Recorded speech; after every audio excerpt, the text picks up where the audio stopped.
Michael, congratulations on the win there. Thank I think, UFC puts the tweets on the screens and stuff during the fights. A lot of people saying this is the MVP that we were all expecting and waiting for in the UFC. Do you feel like you were really, especially in those first 2 rounds, in your flow? Yeah, definitely in the first 2 rounds. Made a little mistake in the last round, and then he's so strong, man. He's really heavy-hipped. It was very difficult to then do anything. Obviously, a little bit more fatigued in the 3rd round. But definitely starting to get to that MVP. Still not quite there. It's annoying. Still not quite there, but definitely starting to get to that MVP that I remember. When will you get that point? Is it the highlight reel KO?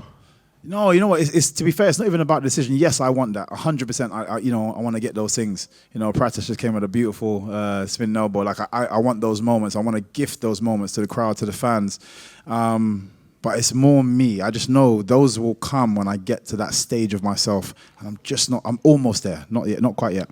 For years when you were in Bellator, people would say you're fighting cans, this type of stuff, right? You're here, you're 4 fights into the UFC. Can you definitively say this is a significant level up and there is some adjustment that's taken? Oh, 100%. Again, to be fair, I always within myself knew I could fight at this level. Against these level of competitors. Jared Cannonier, look who he's fought, man. Look at his resume, unbelievable. And again, I was still able to be myself, be that MVP that people usually say can't do it to these guys. And I did it at a weight up.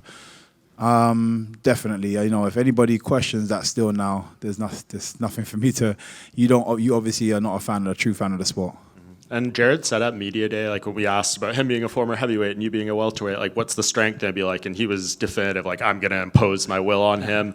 Obviously, you said he was strong on top in the 3rd, but leading up to that point, do you feel like you dealt with things pretty well? Yeah, the defensively on the cage felt great. He was really going for some stuff. Couldn't do it. He did it. He caught one, and I was able to stand up immediately.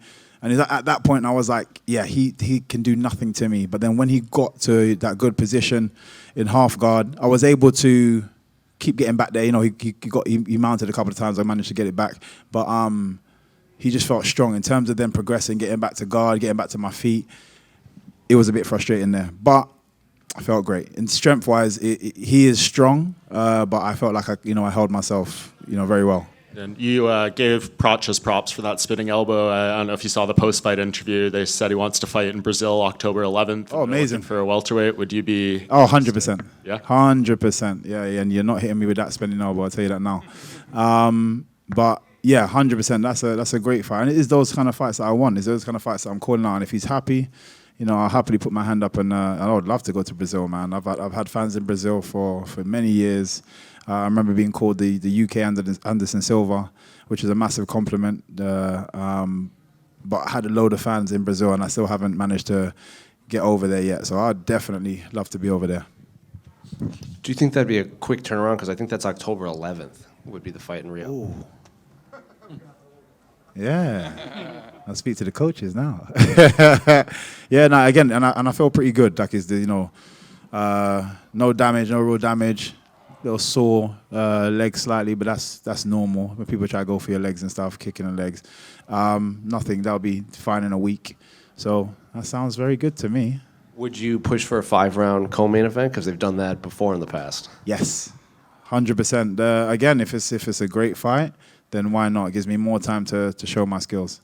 I mean, he did call out Leon too. So no, but the thing is, Leon is never. I want it to be in the UK. If they come back in March, it would be that. So right now, you're setting up my whole career right now. I'm loving it. October, March, that's perfect. But if the UFC comes to you and they say, we want to keep you at middleweight because 2-0 at middleweight, would you push to go back down for big fights like that, or are you just whatever you want, I'm down for it? No. It's I've learned a long time ago. You have to be the maker of your own destiny. You can't be pushed to other people's ideas of you. So yeah, if there's a great fight and I really want it, then I'll push to get that fight. All right, right. Being a foreign title challenger in this division, right, middleweight, you just said it, repeatedly many times, I want to go back to 170. It feels like this middleweight division just won't let you go. What do you think you have to do to finally get a welterweight fight? I don't know. Again, look, Pratis is, he seems like he's a game kind of guy. That might be the next fight. I don't think he'll turn it down. He seems like he loves the fight. He loves it. So I think there's always going to be opportunities. It might have just been a timing thing. This is why I don't like to put people too much on blast and say, yeah, everybody's scared of me. No, it's definitely not that. Like, these guys are warriors. It might just be, again, tactical for some people, but also timing for other people, and it just might be the right time. So yeah, it does feel like the middleweight division is like, yeah, stay here, and I am enjoying myself. You know, I feel good. So yeah, we'll see. Again, maybe I do want to go back down a couple more times at least. What's the post-event celebration going to be like tonight? Oh, we're going to, what's the place called? Tao. So I'll be at Tao. We even put a poster out. You know, I knew I was going to be celebrating. So yeah, it's going to be Tao. See me on the dance floor. That's it. MVP over here, you're really good at embracing cultures and cities. We've seen you in Miami, Abu Dhabi, Vegas, and now Chicago. Are there any other cities that you really want to embrace and, you know, show the fans an amazing show? To be fair, like one thing I love and I love about my job that allows me to do this is travel the world. I love people, I love cultures, I love food, restaurants, and going to different cuisines and really just I'm really into just anything around the world that is different, and just learning about why people are like that here, you know, why they cook food like this, and I just really indulge myself in different places. So anywhere and everywhere, please, I'll put my hand up to go. Japan is somewhere that I heard somebody speaking about. If they were, you know, I've fought there before with Bellator, but I'd love for UFC to go there because they are some great fans over there. Congratulations. Thank you, sir. You can go first. Can I just ask what was going on at the weigh-ins? Because it seems like everyone was shocked by the weigh-in, but you were just completely stress-free. Yeah, no, I always say this. I am a true professional. I will always make weight. So I knew there was an issue. I didn't even hear that anything that was happening beforehand, and then again after. I heard a few people having issues, but when I stood on the scales, he was like doing something, and he's like, oh yeah, can you stand off the scales again? I already knew there was an issue. So then when he said I was over, I was just like, there's no way I'm over. I weighed myself about 4 or 5 times before I even came downstairs just to make sure. I'm always on point with that, so I knew there was an issue on the other side.